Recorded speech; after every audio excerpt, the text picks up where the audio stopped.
ମୁଁ ସମସ୍ତଙ୍କୁ ସ୍ୱାଗତ କରୁଛି ଫୋମ୍ ଟ୍ୟୁଟୋରିଆଲ ୟୁଟ୍ୟୁବ ଚ୍ୟାନେଲକୁ। ଆଜିର କ୍ଲାସରେ ଆମେ ଆଲୋଚନା କରିବା +2 ସେକେଣ୍ଡ ଇୟର ବାଧ୍ୟତାମୂଳକ ଓଡ଼ିଆର ୟୁନିଟ୍ 2 ଉପରେ, ଯେଉଁଥିରେ କି ଆମେ ଆଲୋଚନା କରୁଥିଲା କୃଷ୍ଣଚନ୍ଦ୍ର ପାଣିଗ୍ରାହୀଙ୍କର ପ୍ରବନ୍ଧ ମାନସ ସଂକଳନର ପ୍ରବନ୍ଧ ପୁଷ୍ପପୁରରେ ବର୍ଷାବରଣ ଉପରେ, ଏବଂ ତାର ପାର୍ଟ 3 ଉପରେ ଆମେ ଆଲୋଚନା କରିବା। ଆମେ ପାର୍ଟ 1 ଏବଂ ପାର୍ଟ 2 ରେ ପଢ଼ି ସାରିଛେ ଆଜି କେଉଁଭଳି ଭାବରେ ନିବେଦନ କରିଛନ୍ତି ବର୍ଷାକୁ କିଏ যে প্রাবন্ধিক সে অଛନ୍ତି পুষ্পপুরে এবং উৎকଳରେ সেই সময় হাহাকার পড়িছি। তো সেই সময় নিহাতি বর্ষা দরকার, মেঘধর বা ঘনর উপস্থিতি নিহাতি দরকার। তো সেইপাই সে তাকে নিবেদন করিকি উৎকଳକୁ পঠাইବାକୁ সে চেষ্টা କରିଛନ୍ତି এবং উৎকଳକୁ କହୁଛନ୍ତି ଯେ କେଉଁଭଳି ଭାବରେ ଉତ୍କଳର ଭିନ୍ନ ଭିନ୍ନ ଅଞ୍ଚଳକୁ ଚିହ୍ନିବ ଏବଂ କୋଉ କୋଉ ଅଞ୍ଚଳକୁ ଯାଇକି ସେ ବୃଷ୍ଟିପାତ କରିବ ବୋଲିକି। ତ ସେ ଉପରେ ଆମେ ଆଲୋଚନା କରୁଥିଲା ପୂର୍ବ କ୍ଲାସରେ ମଧ୍ୟ। ତ ଆମେ ଦେଖିଥିଲା যে লাস্টে মহোদধি উপকূଳକୁ ଶ୍ୟାମଳ ମାନେ ନୀଳାଚଳ ପଥ ଧରିବୁ ବୋଲିକି ଲାଷ୍ଟରେ କହିଥିଲେ।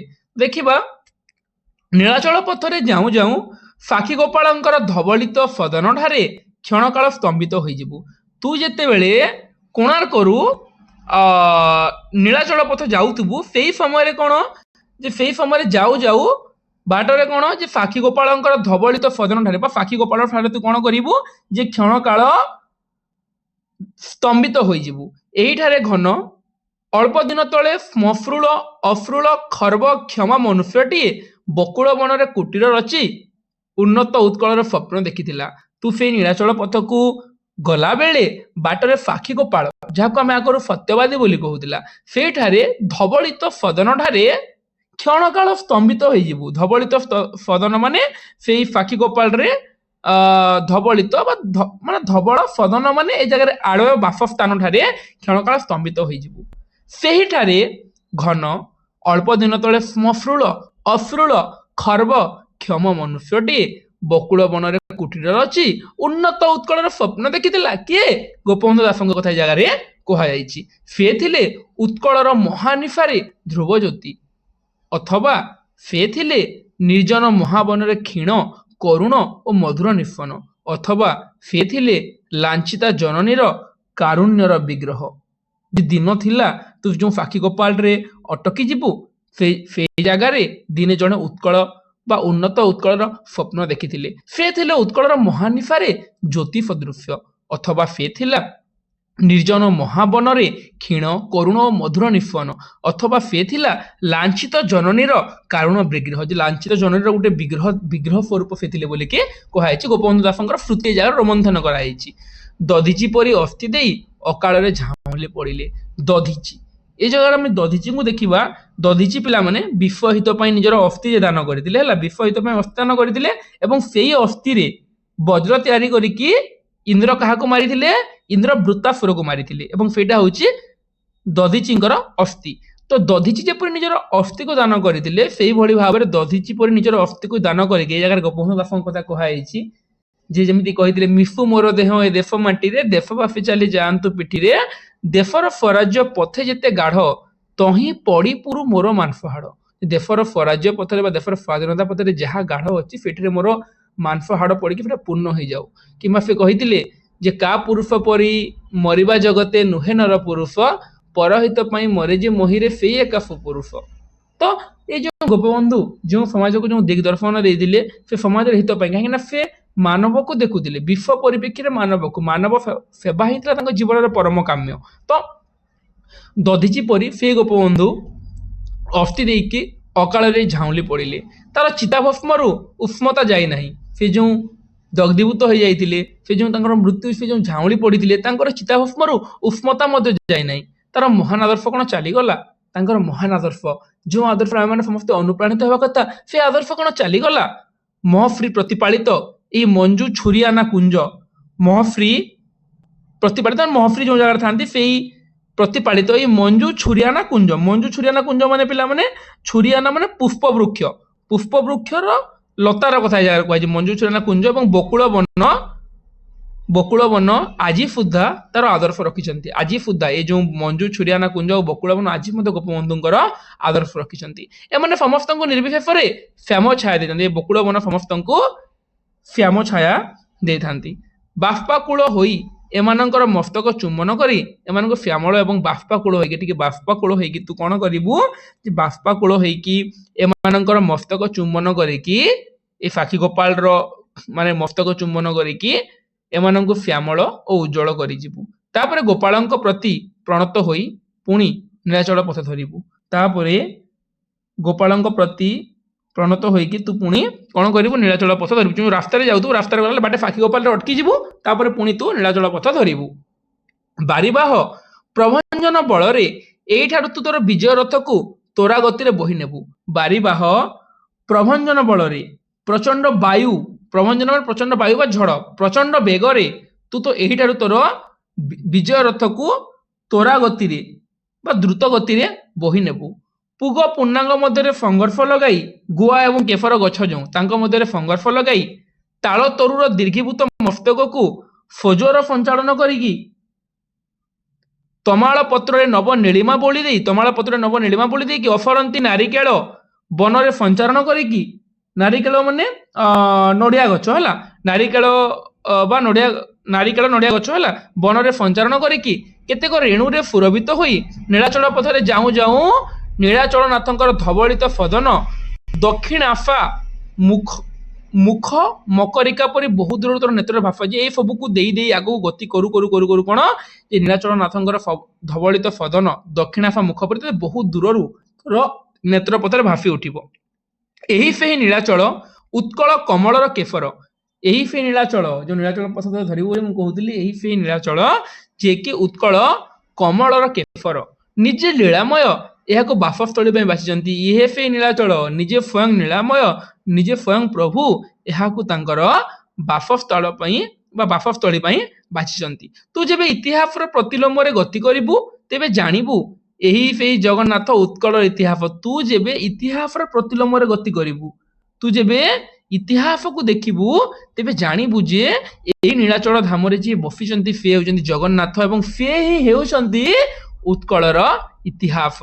ଶାନ୍ତି, ମୁକ୍ତି, ମୈତ୍ରୀ, ଭକ୍ତି ଓ ଭୀତି ସବୁ ଏକାଧାରରେ ଏଇଠାରେ ହିଁ ଶତାବ୍ଦୀ ଧରିକି ପୁଞ୍ଜୀଭୂତ ହେଇକି ରହିଛି। ଯେ ଶାନ୍ତି, ମୁକ୍ତି, ମୈତ୍ରୀ, ଭକ୍ତି ଏ ସବୁ ଗୁଡାକ କଣ ଯେ ଏହି ନୀଳାଚଳ ଧାମରେ ବା ଏହି ଜଗନ୍ନାଥଙ୍କ ଧାମରେ ହିଁ ପୁଞ୍ଜୀଭୂତ ହୋଇକି ଆସିଛି। କିନ୍ତୁ ନୀଳାଚଳନାଥ ଆଜିକାଲି ଶାନ୍ତି ଓ ମୈତ୍ରୀ ସବୁ ବାଣ୍ଟି ଦେଇ ନିଜେ କାଙ୍ଗାଳ ହୋଇ ବସିଛନ୍ତି।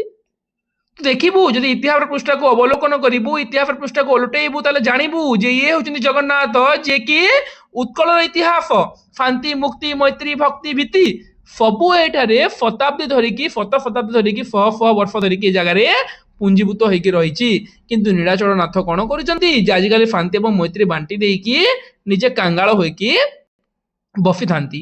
ଅବସର ପ୍ରାପ୍ତ କର୍ମଚାରୀ ବୃଦ୍ଧ କାଳ ଭୋଗ କଲା ପରି ସେ ଆଜିକାଲି ଷାଠିଏ ପାଉଟି ପାଇଲେ ତୃପ୍ତ ହୁଅନ୍ତି, କିନ୍ତୁ ଆଗରୁ ସେ ଯେମିତି ଥିଲେ ଏବେ ନାହାନ୍ତି। ଯେମିତି କି ଅବସର ପ୍ରାପ୍ତ କର୍ମଚାରୀ ବୃଦ୍ଧ କାଳରେ ଘରେ ବସିଥାଏ ଏବଂ ସେ ଟିକେ ଭୋଗ ପାଇଲେ ଯେମିତି ସନ୍ତୁଷ୍ଟ ହୁଏ ନା, ଅବସର ମାନେ ବୃଦ୍ଧ କାଳ ଘରେ ଥାଇକି ତାକୁ ଖାଇବାକୁ ଦେଲେ ସନ୍ତୁଷ୍ଟ, ତ ସେଇଭଳି ଭାବରେ ଏଇ ଜଗନ୍ନାଥ ଆଜିକାଲି କେବଳ ବସିକି ରୁହନ୍ତି ଏବଂ ଷାଠିଏ ପଉଟି ପାଇଲେ ସେ ତୃପ୍ତ ହୁଅନ୍ତି।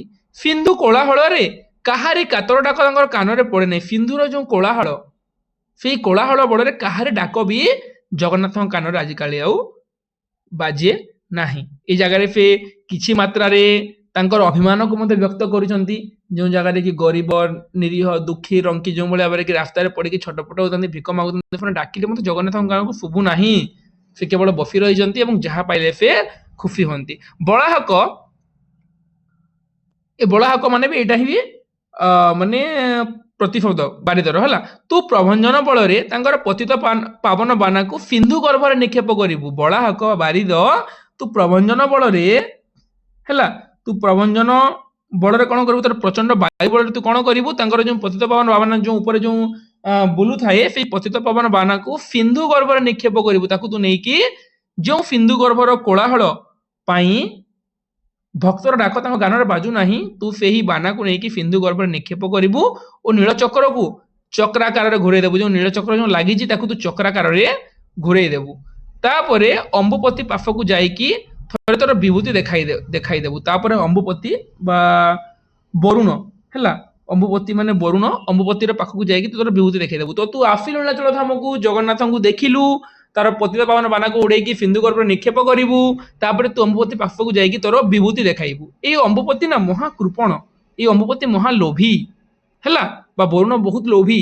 सृष्टि जलीगले सुधा कृपण कोटिपति परी बिना कर पीड़न बिंदु मात्र दान करे नहीं। जे यही वरुण बहुत लोभी, सृष्टि जलीगले बिना कर पीड़न कर मर्दन बिना जनाशुण कौन जिन मैंने बिना किसी लाभ कौन जिन दान करे ना। लोल और चंचल तरंगावली सहित लोल और चंचल तरंगावली सहित बेलाभूमि रे बालक परी से अविरत खेलु थाए। अम्बुपतिर अनुकृति बा अम्बुपतिर अनुकरण रे तोर विशाल शरीर को विस्तीर्ण करिकी गुरु गर्जन रे सिंधु गोफ को बुड़ाई देबू। से अम्बुपतिर अनुकरण रे तोर विशाल शरीर को विस्तीर्ण करिकी विस्तृत करिकी गुरु गर्जन रे तू कौन करिबू, गुरु गर्जन फाउंड रे सिंधु गोफ को संपूर्ण रूप से बुड़ाई देबू। तोर भीम रूप देखी भीरु नीलाचल ललना माने वातायन पथ छाड़ी पलैबे। जे तोर भीम रूप देखिकी तोर भयंकर रूप देखी तू टिके भयंकर रूप धारण करिबू। गुरु गर्जन रे सिंधु गोफ को बुड़ाई देबू और तोर ये भयंकर बा भीम रूप देखिकी नीलाचल जो ललना माने अछंती से माने कोन जे से रास्ता छाड़िकी चली जिबे। नीलाचल ठारू चिलिका बक्ष देई तू अचिरे समग्र उपकूल एवं माଳ अंचल व्यापी जाई। तापर कोन कहिजंती ए जगह रे प्राबंधिक जे नीलाचल ठारू चिलिका बक्ष देई तू अचिरे समग्र उपकूल और माଳ अंचल पर्यंत व्यापी जाइकी उत्कल रे तोर कर्म शेष करिवु। हैला तू नीलाचल ठारू चारु चिलिका बक्ष देइकी समग्र उपकूल एवं माଳ अंचल पर्यंत व्यापी जाइकी तोर स्वकर्म शेष करिवु। घन गंजाम और जयपुरवासी को तो भूली जीवु नहीं रे। दक्षिण ओडिशा को तो भूली जीवु नहीं। खंडित उत्कलर मोहनिद्रा रे देख पूर्व पश्चिम उत्तर गला, पश्चिम रे संबलपुर गला, उत्तर रे हमर जो मयूरभंज पटे जो गला हैला। तापर दक्षिण को तो भूली जीवु नहीं, गंजाम और जयपुरवासी को तो भूली जीवु नहीं। खंडित उत्कल जेते बेले मोहनिद्रा निद्रित थिला एही माने ही केवल दक्षिणा फा पथ प्रहरी रूप जागृत थिले। क्यों माने गंजामवासी और जयपुरवासी दक्षिणाफा पथ प्रहरी रूप से जागृत होइकी रहिथिले। कहीं से दक्षिण रे ना पूर्व पश्चिम उत्तर दक्षिण ओडिशार पूर्व रे भुवनेश्वर कटक बन रहिला, पश्चिम रे संबलपुर, उत्तर रे बालेश्वर मयूरभंज एगुड़ाक और दक्षिण रे ए जो गंजाम ब्रह्मपुर जयपुर आम जहाँ कହୁଛୁ कोरापुट जयपुर एगुड़ाक। तो खंडित उत्कल जेतेबेले मोहनिद्रा रे संपूर्ण रूप निद्रित थिला सेतेबेले एई माने को माने ए जयपुर एवं गंजामवासी माने दक्षिणाफा पथ प्रहरी रूप से जागृत होइकी रहिथिले। सिंधु पारी फाधवर श्रुतिपुत ए भूमिर जागृत जनता तोते फादरे वर्ण करने जे सिंधु सिंधु पारी फाधवर श्रुति पुत ए भूमिर जागृत जनता जो भाव में सिंधु पारी की जो फाधव आफे ताकू जेमिति ग्रहण कर नियंती ना सेही भली भाव में तोते मध्य माने वर्ण करनेबे। कुंतल रे कुरुबक, कुंतल रे कुरुबक, कुंतल माने पिलाने केफ, केफ रे कुरंट बोली गोटे जिनिस अछि ताकू कुरुबक बोली कहंती। कुरंट हैला, कुरंट नयन रे अंजन, अंजन माने पिला माने कज्वल, कोपल रे कज्वल से कज्वल अंजन समान जिनिस। घिनी मंजुभासिनी, मंजुभासिनी माने कोन जे मधुर भासिनी, सुहासिनी माने सुंदर हास्ययुक्ता हैला। और हारमयी नारी माने माने विभिन्न अलंकार बेशभूषार जे सज्जिता से माने तते तैलंगी भंगी रे स्वागत जणाइबे। जे कुंतल रे बा जेमिति कि केशरे कुरंट पिंधिथिबा, नयन रे अंजन लेपिथिबा हैला, ये सबू को लेपिकी मंजु भासिनी बा मधुर भासिनी सुंदर हास्य नारी एवं जो माने अलंकार भूषित एमाने तते कोन करिवे तैलंगी भंगी रे एमाने तते स्वागत जणाइबे। घन तू एमानकु निराश न करी तोर श्याम स्पर्श रे समग्र अंचल को श्यामल कर देके बारीपात करिके समग्र अंचल को तू श्यामल कर देकी आसीबू।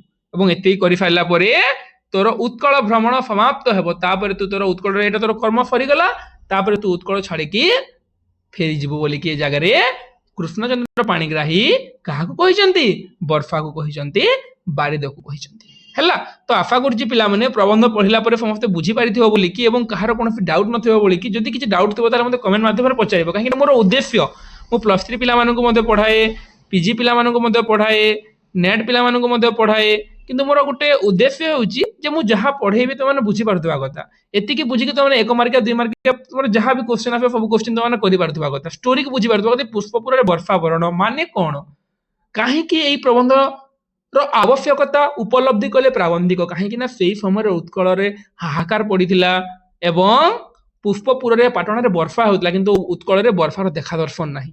ଏବଂ ସେଇ ବର୍ଷା ଯଦି ଉତ୍କଳକୁ ଯିବ ତାହେଲେ ଯେଉଁମାନେ ବର୍ଷାର ଅପେକ୍ଷାରେ ରହିଛନ୍ତି ସେମାନେ ସନ୍ତୁଷ୍ଟ ହେବେ, ସେମାନେ ଖୁସି ହେବେ, ଆଉ ହାହାକାର ପଡିବନି। ସେଇଥିପାଇଁ ହିଁ ଏହି ରଚନା ବା ଏହି ପ୍ରବନ୍ଧର ଆବଶ୍ୟକତାକୁ ଅନୁଭବ କରିକି ସେ ରଚନା କଲେ ପୁଷ୍ପପୁରରେ ବର୍ଷାବରଣ ବୋଲିକି। ଆଶା କରୁଛି ସବୁ ବୁଝିପାରୁଥିବ ବୋଲିକି ଆଉ ଥରେ ମୁଁ ଷ୍ଟାର୍ଟିଂରେ ତୁମମାନଙ୍କୁ କହିଦିଏ କ'ଣ ଅଛି ଏଇ ପ୍ରବନ୍ଧରେ। ଏଇ ପ୍ରବନ୍ଧରେ କ'ଣ ଅଛି ଆଉ ଥରେ ମୁଁ ତୁମମାନଙ୍କୁ କହିଦିଏ ପିଲାମାନେ, କ୍ଲିୟର ହେଇଯିବ ତୁମେମାନେ, କାହିଁକି ନା ସବୁ ବୁଝିବା, ପ୍ରତ୍ୟେକ ଶବ୍ଦ ର ଅର୍ଥ ଜାଣିବା ଆମ ପାଇଁ ନିହାତି ଜରୁରୀ, କାହିଁକି ନା ସାହିତ୍ୟ ହିଁ ଅର୍ଥରେ ଚାଲେ। ବିନା ଶବ୍ଦର ଅର୍ଥରେ ଆମେ ସାହିତ୍ୟ ପଢିପାରିବାନି କି ଜାଣିପାରିବାନି ଏଥିରେ କ'ଣ ଅଛି। ଏଇଟା ଅନ୍ୟ ପାଠ ନୁହେଁ ଯେ ବିନା ଅର୍ଥରେ ମଧ୍ୟ ଆମେ ପଢିଦେଲେ ଯିବ, କିନ୍ତୁ ଏଇ ଜାଗାରେ ଗୋଟେ ଅର୍ଥ ଥିବ, ଗୋଟେ ଅନ୍ୟ ଜିନିଷକୁ ସୂଚାଉଥିବ, ତ ସେ ଜାଗାରେ ବହୁତ ଅସୁବିଧାରେ ଆମେ ମାନେ ପଢିଥାଉ। ସେଇଥିପାଇଁ ତ କୃଷ୍ଣଚନ୍ଦ୍ର ଫାଷ୍ଟ ଜିନିଷ, କୃଷ୍ଣଚନ୍ଦ୍ର ପାଣିଗ୍ରାହୀଙ୍କର ପ୍ରବନ୍ଧ ମାନସ ପ୍ରବନ୍ଧ ସଂକଳନରୁ ଆସିଛି। ପୁଷ୍ପପୁରରେ ବର୍ଷାବରଣ, ପୁଷ୍ପପୁର ଆଧୁନିକ ପାଟନା ସହରକୁ କୁହାଯାଉଥିଲା ଏବଂ ସେହି ସମୟରେ ପ୍ରାବନ୍ଧିକ କୃଷ୍ଣଚନ୍ଦ୍ର ପାଣିଗ୍ରାହୀ ପୁଷ୍ପପୁରରେ ଥିଲେ। ସେ ଜାଗାରେ ଆମର ବର୍ଷା ଆସିଥିଲା ଏବଂ ସେ ଯେତେବେଳେ ବର୍ଷା ଆସିଛି ସେଇ ବାରିବାହାକୁ ସେ ପୁଷ୍ପପୁରରେ ସ୍ୱାଗତ କରୁଛନ୍ତି। ସ୍ୱାଗତ, ତାକୁ ଦୂରବନ୍ଧୁ ବୋଲି ସମ୍ବୋଧନ କରିକି ତାକୁ ସ୍ୱାଗତ କରୁଛନ୍ତି ଏବଂ ତାର ଆଗମନରେ କେମିତି ସେଇ ପୁଷ୍ପପୁରର ପରିବେଶ ମଙ୍ଗଳକର ଏବଂ ମଧୁମୟ ହୋଇ ଉଠିଛି ଏବଂ ସେ ଜାଗାର ସେ ଜାଗା ବା ସେ ଅଞ୍ଚଳ କେମିତି ସଜୀବ ଏବଂ ଶ୍ୟାମଳ ହୋଇ ଉଠିଛି ସେ ଜିନିଷକୁ ସେ ବର୍ଣ୍ଣନା କରିଛନ୍ତି। ଏବଂ ତାପରେ ସେ କହିଛନ୍ତି ଯେ ବାରିଦ, ମୁଁ ଶୁଣିଛି ଇତିହାସର କେଉଁ ଅନାମ ଯୁଗରେ ଗୋଟେ ପକ୍ଷୀଟିଏ ତୋତେ ପୁଷ୍ପ ଅର୍ଘ୍ୟରେ ପୂଜା କରିକି ତା ପ୍ରିୟା ପାଖକୁ ଉଦନ୍ତ ପଠେଇଥିଲା। ତୁ ବାରିଦ, ତୋତେ ଗୋଟେ ବିରହୀ ପକ୍ଷୀଟିଏ ପୁଷ୍ପ ଅର୍ଘ୍ୟରେ ପୂଜା କରିକି ଅଳକାପୁରରେ ଥିବା ତା ପ୍ରିୟା ପାଖକୁ ତୋ ହାତରେ ଉଦନ୍ତ ପଠେଇଥିଲା, ବାର୍ତ୍ତା ପଠେଇଥିଲା, ତୁ ଯାଇଥିଲୁ। କିନ୍ତୁ ମୁଁ ତୋ ହାତରେ ବାର୍ତ୍ତା ପଠଉଛି ପୁରା ଗୋଷ୍ଠୀ ପାଇଁ, ନା କି ମୋର ବ୍ୟକ୍ତିଗତ ପାଇଁ। ସେ ବ୍ୟକ୍ତିଗତ ପାଇଁ ପଠେଇଥିଲା, କିନ୍ତୁ ମୁଁ ପୁରା ଗୋଷ୍ଠୀ ପାଇଁ ପଠଉଛି। ବ୍ୟକ୍ତିଠାରୁ କ'ଣ ଗୋଷ୍ଠୀ ବଡ ନୁହେଁ? ଯେଉଁ ବାୟୁ ସଳିଳ ଆଲୋକ ଉତ୍ତାପ ପାଇଁ ଜୀବମାନଙ୍କର ବାସଭୂମି ରହିଛି, ସେଥିରୁ ଗୋଟିଏ ହେଲେ ଉଣା ହେଲେ। ବାୟୁ ତ ଠିକ ଅଛି, ଆଲୋକ ଉତ୍ତାପ ଠିକ ଅଛି, କିନ୍ତୁ ସଳିଳ ବା ଜଳର ଅଭାବ, ସେ କ'ଣ ବାସଭୂମି ହେଇକି ରହିବନି ନା। ତ ଜଳ ଭାବରେ ଉତ୍କଳରେ ଆଜି ହାହାକାର ପଡିଛି। ତେଣୁ ତୋତେ ମୁଁ କ'ଣ କରୁଛି, ଦିନ ଅଶ୍ରୁ ଅର୍ଘ୍ୟରେ ମାନସ କମଳ ଅର୍ପଣ କରି ତୋତେ ମୁଁ କାତରରେ ନିବେଦନ କରୁଛି। ମୁଁ ନିବେଦନ କରୁଛି ଯେ ପୁଷ୍ପପୁରରେ ତୋର କର୍ମ ସାରିକି ତୁ ଉତ୍କଳ ପଥରେ ଗତି କରିବୁ। ଆଜି ଯଦି ମୁଁ ଧୂମ ହେଇକି କିମ୍ବା ଜ୍ୟୋତି ହେଇକି କିମ୍ବା ସଳିଳ ହେଇକି ତୋ ସହିତ ମିଶି ପାରନ୍ତି, ତାହେଲେ ମୁଁ ଯାଇକି ତୋତେ ମୋ ଜନ୍ମଭୂମିକୁ ଚିହ୍ନାଇ ଦିଅନ୍ତି। କିନ୍ତୁ ଏଇ ଜନ୍ମଭୂମିକୁ ଚିହ୍ନିବାକୁ ତୋତେ ବେଶୀ ଡେରି ଲାଗିବନି। ଦେଖିବୁ ପୁଗ ପୂର୍ଣ୍ଣାଙ୍ଗ ତାଳ ତମାଳ ତାମ୍ବୁଳ ନାରିକେଳ ବନରେ ବିଶୋଭିତ ମୋହଦଧିର ବେଳାରେ ସେ ବଳୟିତ ହୋଇଛି। ଆଉ ଅନ୍ୟ ଦିଗରେ ତୁଙ୍ଗ ଶିଖରୀ ସମାକୁଳ, ତାକୁ ତୁ ଆରାମସେ ଚିହ୍ନି ପାରିବୁ। ସେଇ ଶୋଭାରେ ସେ ଅପରୂପ ହୋଇଛି। ସେହି ମୋର ଜନ୍ମଭୂମି, କୋଟି ବୀର ପ୍ରସବିନୀ, କୋଟି କୀର୍ତ୍ତି କିରୀଟିନୀ, ତଟିନୀ ତଟମାଳିନୀ, ପ୍ରଚ୍ଛନ୍ନ ରତ୍ନ ଧାରିଣୀ, ସୁଜଳ ସୁଫଳ ଶ୍ୟାମଳ, ଅଥଚ ଆଜି ପତିତା ଲାଞ୍ଛିତା ଏବଂ ଖଣ୍ଡିତା। ସେହି ମୋର ଜନ୍ମଭୂମି। ଦିନ ଥିଲା ସେ କୋଟି ବୀର ପ୍ରବସିନୀ, କୋଟି କୀର୍ତ୍ତି କିରୀଟିନୀ, ତଟିନୀ ତଟମାଳିନୀ, ପ୍ରଚ୍ଛନ୍ନ ରତ୍ନ ଧାରିଣୀ ଥିଲା, ସୁଜଳ ସୁଫଳ ଥିଲା, କିନ୍ତୁ ଆଜି ସେ ତୋରି ଅଭାବରେ ପତିତା ଲାଞ୍ଛିତା ଏବଂ ଖଣ୍ଡିତା। ଜଳଦ ଏପରି ଭୂମିକୁ ଚିହ୍ନିବା ପାଇଁ ତୋର ଭ୍ରମ ହେବ ନାହିଁ, ତୁ ତାକୁ ଆରାମସେ ଚିହ୍ନି ପାରିବୁ ବୋଲି କହିଛନ୍ତି। ଏବଂ କହିଛନ୍ତି ଯେ ପ୍ରଥମେ ତୁ ଯାଇକି କାହା ପାଖକୁ ଯିବୁ, ପ୍ରଥମେ ତୁ ଦରିଦ୍ର ବନବାସୀ ମାନଙ୍କ ପାଖକୁ ଯିବୁ। ସେ ଜାଗାରେ ତୁ ତାଙ୍କୁ ତୋର ବଦାନ୍ୟତା ଦେଖେଇବ, ସେ ଜାଗାରେ ସେ ଶ୍ୟାମଳ କରିବୁ ବୋଲିକି ସେ ଜାଗାରେ ସେ କହିଛନ୍ତି। ଏବଂ ସେ ଜାଗାକୁ ତୁ ଚିହ୍ନି ପାରିବୁ। ସେ ଜାଗାରେ ଯେଉଁ ଗୋପାଳ ମାନଙ୍କର ବେଣୁ ଫନ ଶୁଣିକି କିମ୍ବା କୁଟୀରରୁ ବାହାରୁଥିବା ସେ ଯେଉଁ ଧୂଆଁ, ତାକୁ ଦେଖିକି ତୁ ଚିହ୍ନି ପାରିବୁ ବନବାସୀ ମାନଙ୍କୁ। ତାଙ୍କୁ ତୁ ନିରାଶ କରିବୁନି, ତାଙ୍କୁ ତୁ କ'ଣ କରିବୁ, ସେଇ ଅଞ୍ଚଳକୁ ଶ୍ୟାମଳ କରିକି ଆସିବୁ। କାହିଁକି ନା ଏଇ ବନବାସୀ ମାନେ କେବଳ ତୋର ହିଁ ଅନୁଗ୍ରହ ଚାହାନ୍ତି, ଅନ୍ୟ କାହାର ଅନୁଗ୍ରହ ଚାହାନ୍ତିନି। ସେମାନେ କେବଳ ତୋର ଦରକାର, ତୋର ସାହାଯ୍ୟ ସେମାନେ ଦରକାର କରନ୍ତି, ଏଇଟା କହିଛନ୍ତି। ଏବଂ ତାପରେ ସେ ଦେଖେଇଛନ୍ତି ଯେ ସେ ଜାଗାରେ ସେ ବନବାସୀ ମାନଙ୍କ ଜାଗାରେ ବାରିରେ ଉପସ୍ଥିତ ହେଲା ପରେ କେମିତି ଜୁଇ ଫୁଲର ବାସ୍ନା ସବୁଆଡେ ବ୍ୟାପିଯିବ, କେମିତି ମୟୂର ଧ୍ୱନି କରିବ, କେମିତି ନଈ ଆମର ବାଛୁରୀ ପରି ନୃତ୍ୟ କରି ଉଠିବ। କୃଷ୍ଣଚୂଡା ନିଜର ଶରୀରକୁ ଦେଖି କେମିତି ସେ ନବତରୁଣୀ ପରି ଲଜ୍ଜାରୁଣ ହୋଇପାରିବ, କାହିଁକିନା ଶୁଖି ପଡିଥିଲା ନା, ତାକୁ ବୁଢା ଭଳି ଲାଗୁଥିବ, କିନ୍ତୁ ନିଜ ଶରୀରକୁ ଦେଖିବ, ହଁ ମୁଁ ଏତେ ସବୁଜ ହେଇଯାଇଛି, ତ ସେ କେମିତି ନବତରୁଣ ପରି ଲଜ୍ଜା ହେଇପାରିବ। ଏ ସବୁ କାହାର ଅନୁଗ୍ରହରେ ସମ୍ଭବ ହେବ? ଜଳଧର ଅନୁଗ୍ରହରେ ବା ଘନର ଅନୁଗ୍ରହରେ ସମ୍ଭବ ହେବ ବୋଲିକି ପ୍ରାବନ୍ଧିକ କହିଛନ୍ତି। ତ ପ୍ରଥମେ ସେ ଆସିଲା କାହା ପାଖକୁ? ପ୍ରଥମେ ସେ ଆସିଲା ବନବାସୀ ମାନଙ୍କ ପାଖକୁ। ତାପରେ ତାକୁ ଯଦି କ୍ଳାନ୍ତି ଆସେ ତାହେଲେ ସେ ମେଘାସନ, ଗନ୍ଧମାର୍ଦ୍ଦନ ଓ ମାଲ୍ୟଗିରିରେ ସେ ଅବସର ନେବ, ଯେଉଁଠାରେ କି ଯେଉଁ ରତ୍ନ ଭଣ୍ଡାର ଅଛି ତାକୁ ଆଜି ଯାଇକି ମଧ୍ୟ କଳନା କରିନାହିଁ ବୋଲିକି। ତାପରେ ସେ କ'ଣ କରିବ ଯେ ସେ ଜାଗାରେ ଟିକେ ସାମାନ୍ୟ ଅବସର ନେଇକି, କେଉଁ ଜାଗାରେ ଅବସର ନେଇକି, ଯେ ଯେଉଁ ରହିଲା ଆମର ଗିରି ମାନେ ମେଘାସନ, ଗନ୍ଧମାର୍ଦ୍ଦନ ଏବଂ ମଲ୍ୟଗିରିରେ ସେ ଅବସର ନେବ। ପ୍ରଥମେ କୋଉଠୁ ଆସିବ? ସେ ପ୍ରଥମେ ବନବାସ ଉତ୍କଳକୁ ଆସିଲା ପରେ ସେ ପ୍ରଥମେ ବନବାସୀ ମାନଙ୍କ ପାଖକୁ ଯିବ। ବନବାସୀ ମାନଙ୍କ ପାଖକୁ ଗଲା ପରେ ସେ ସେଥିରେ ଯଦି କ୍ଳାନ୍ତ ହୋଇ ପଡ଼େ ଥକି ପଡ଼େ ଅବିରତ ବାରିପାତ କରି କରି ତାହେଲେ ସେ ମେଗାଫନ ଗନ୍ଧମାର୍ଦ୍ଦନ ଏବଂ ମାଲ୍ୟଗେଟ ଅବସର ନେବ। ତାପରେ ସେ ଖଣ୍ଡାଧାର ଏବଂ ଦେବଗଡ଼ ପ୍ରପାତରେ କ୍ରୀଡ଼ା କରିବ ଏବଂ ତାପରେ ସେ ପଶ୍ଚିମ ମୁଖରେ ଯାଇକି ସୂକ୍ଷ୍ମ ଫାଳିର ଗନ୍ତାଘର ସମ୍ବଲପୁରକୁ ଯିବ ହେଲା। ସମ୍ବଲପୁରକୁ ଗଲା ପରେ ସେ ଜାଗାରେ ସେ ତାପରେ କ'ଣ କରିବ ଯେ ସମ୍ବଲପୁରକୁ ଗଲା ପରେ ତାପରେ ସମ୍ବଲପୁର ସେ କୋଉଠିକି ଯିବ ଯେ ଆମେ ଦେଖିବା ସମ୍ବଲପୁରକୁ ଶ୍ୟାମଳ କରିଦେବ।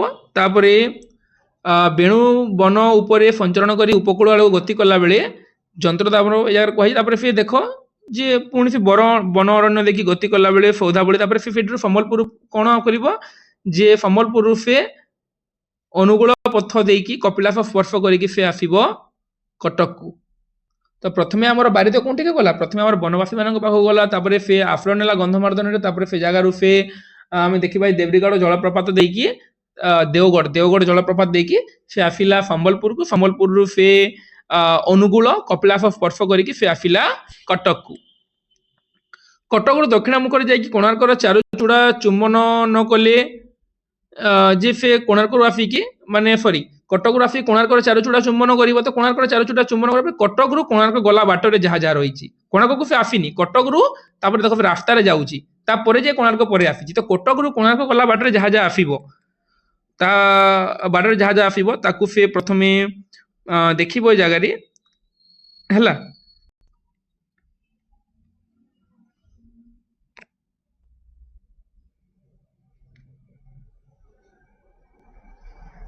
ଦେଖ ଏ ଜାଗାରେ ସେ କୋଣାର୍କକୁ ଆସିବ। କୋଣାର୍କ ଜାଗାରେ କୁହାଯାଇଛି ଯେ କୋଣାର୍କ ପଥରେ ଯାଉ ଯାଉ ସେ ଅଗଣିତ କୀର୍ତ୍ତି ଗୁଡ଼ାକ ଦେଖିବ। କୀର୍ତ୍ତି ଗୁଡ଼ାକ ଦେଖି ସାରିଲା ପରେ ସେ କ'ଣ କରିବ ଯେ ଲିଙ୍ଗରାଜକୁ ଆସିବ। ବାଟରେ ଗଲାବେଳେ ଲିଙ୍ଗରାଜ ପଡ଼ିବ ନା, ଲିଙ୍ଗରାଜକୁ ଆନତ ହେଇକି ତାପରେ ସେ ଆସିଲା ବେଳକୁ କୋଣାର୍କ ପଡ଼ିବ। ତାପରେ କୋଣାର୍କ ଯେଉଁଟାକି ସ୍ୱର୍ଗଚ୍ୟୁତ ପାରିଜାତ ପରି ମ୍ଳାନ ଏବଂ ଛିନ୍ନ ହୋଇକି ରହିଛି ତାକୁ ସେ ଚୁମ୍ବନ କରିକି ହେଲା ନୀଳାଚଳ ପଥ ଧରିବ। ତାପରେ ନୀଳାଚଳ ପଥକୁ ସେ ଗଲାବେଳେ ବାଟରେ ସାକ୍ଷୀଗୋପାଳ ପଡ଼ିବ। ସାକ୍ଷୀଗୋପାଳ ପଡ଼ିଲା ପରେ ସାକ୍ଷୀଗୋପାଳ ଦେଇକି ଗଲାବେଳେ ସାକ୍ଷୀଗୋପାଳକୁ ସେ ପ୍ରଥମେ ଯିବ, ଯେଉଁଟାକି ଯେଉଁ ଜାଗାରେ ଗୋପବନ୍ଧୁ ଦାସଙ୍କର ବକୁଳ ବନ ତାକୁ ସେ ସ୍ପର୍ଶ କରିକି ସେ ଯିବ ଏବଂ ତାପରେ ସେ ପହଞ୍ଚିବ ନୀଳାଚଳଙ୍କର ଠାରି, ଯେଉଁଟାକି ଶାନ୍ତି ମୈତ୍ରୀ ସବୁ ବାଣ୍ଟି ଦେଇକି ସେ ଯେଉଁ କାଙ୍ଗାଳ ହୋଇକି ବସିଛନ୍ତି ନୀଳାଚଳ ଧାମକୁ ସ୍ପର୍ଶ କରିବ। ଏବଂ ନୀଳାଚଳ ଧାମକୁ ସ୍ପର୍ଶ କରିଲା ପରେ ହେଲା ଲାଷ୍ଟରେ ସେ ଉପକୂଳ ଏବଂ ମାଳ ଅଞ୍ଚଳ ବ୍ୟାପିକି ତାପରେ ଗଞ୍ଜାମ ଏବଂ ଜୟପୁର ବାସୀମାନଙ୍କ ପାଖକୁ ଯିବ ଏବଂ ତାପରେ ସେ ଉତ୍କଳରେ ନିଜର ସ୍ୱକର୍ମ ଶେଷ କରିବ ବା ଉତ୍କଳରେ ତାର ବାରିପାତ ଉତ୍କଳକୁ ସେ ଶସ୍ୟ ଶ୍ୟାମଳ ପୁରାପୁରି କରିଦେଇକି ଗଲା ସବୁ ଦିଗକୁ। ତ ଏତିକି ଥିଲା ଆମର ପୁଷ୍ପପୁରରେ ବର୍ଷାବରଣ କୃଷ୍ଣଚନ୍ଦ୍ର ପାଣିଗ୍ରାହୀଙ୍କର ପ୍ରବନ୍ଧ ଉପରେ। ଆଶା କରୁଛି ସମସ୍ତେ ବୁଝିପାରିଥିବ ବୋଲି କେଉଁଭଳି ଭାବରେ ସେ ବନବାସୀମାନଙ୍କ ପାଖକୁ ଆସିଛି, ବନବାସୀମାନଙ୍କ ପାଖରୁ ପ୍ରଥମେ କୋଉଠି ଆଶ୍ରୟ ନେଇଛି, କେମିତି ସେ ଦେଓଗଡ଼ ଜଳପ୍ରପାତ, କେମିତି ସମ୍ବଲପୁର ଆସିଲା, କେମିତି କଟକ, এই ଜିନିଷ ଗୁଡ଼ିକ ଆମେ ଯାହା ଯାହା ଆଲୋଚନା କଲା ସେ ଜିନିଷ ଗୁଡ଼ାକ ଆଶା କরি ତୁମମାନେ ସମସ୍ତେ ବୁଝିପାରୁଥିବ ବୋଲିକି। ଯଦି କାହାର ଟିକିଏ ବି ଡାଉଟ୍ ଥିବ କିମ୍ବା କୌଣସି ଶବ୍ଦର ଏମିତି ଯଦି କୌଣସି ଅର୍ଥ ବୁଝିପାରୁନଥିବ ତାହେଲେ ମୋତେ ନିଶ୍ଚିତ ଭାବରେ କମେଣ୍ଟ ମାଧ୍ୟମରେ ଜଣେଇ ପାରିବ ପିଲାମାନେ। ଏବଂ ଆଉ ଗୋଟେ ଅନୁରୋଧ, ଏମିତି ତ ମୁଁ ଲାଇକ୍ ସେୟାର ସବସ୍କ୍ରାଇବ ପାଇଁ କହେନି, ବଟ୍ ଯେହେତୁ ମୋର ନୂଆ ଚ୍ୟାନେଲ ଏବେ ପ୍ଲସ୍ ଟୁ ପିଲାଙ୍କୁ ମୁଁ ଆଗରୁ ପଢ଼ାଉନଥିଲି ଏବଂ ଏବେ ହିଁ ପଢ଼ାଉଛି, ତ ଲାଇକ୍ ସବସ୍କ୍ରାଇବ କର କି ନ କର ନିଜ ସାଙ୍ଗମାନେ ଯେଉଁମାନେ ପ୍ଲସ୍ ଟୁରେ ପଢ଼ୁଛନ୍ତି ତାଙ୍କୁ ନିଶ୍ଚିତ ଭାବରେ ଟିକେ ଭିଡ଼ିଓକୁ ସେୟାର କରିଦେବ, କାହିଁକିନା ପିଲାମାନେ ଜାଣିବା କଥା ଯେ ମୋର ବି ଗୋଟେ ଚ୍ୟାନେଲ ଅଛି ବୋଲି, କାହିଁକିନା ସମସ୍ତଙ୍କ ପାଖକୁ ପହଞ୍ଚି ପାରିବନି ଏବେ। ତ ସେଇଥିପାଇଁ ତୁମମାନଙ୍କର ସହଯୋଗ ନିହାତି ଦରକାର। ଯଦି ଭିଡ଼ିଓଟି ଠିକ୍ ଲାଗୁଛି ତାହେଲେ ଆମ ଚ୍ୟାନେଲ ସହିତ ତୁମମାନେ ଜଡ଼ିତ ହେଇକି ରହ। ଭିଡ଼ିଓଟିକୁ ଶେଷ ପର୍ଯ୍ୟନ୍ତ ଦେଖିଥିବାରୁ ସମସ୍ତଙ୍କୁ ହୃଦୟରୁ ଧନ୍ୟବାଦ। ଜୟ ଜଗନ୍ନାଥ, ଜୟ ମା ସମଲେଇ। ପୁଣି ଦେଖା ହେବା ଆମେ ଆଗାମୀ ଭିଡ଼ିଓରେ ଏବଂ ସେଥିରେ ଆମେ ଆଲୋଚନା କରିବା ଆମର ୟୁନିଟ୍ 3 ଯେଉଁ ପ୍ରବନ୍ଧ ରହିଛି ତିନି ତୁଣ୍ଡରେ ଭୁବନେଶ୍ୱର ବେହେରାଙ୍କର। ଧନ୍ୟବାଦ।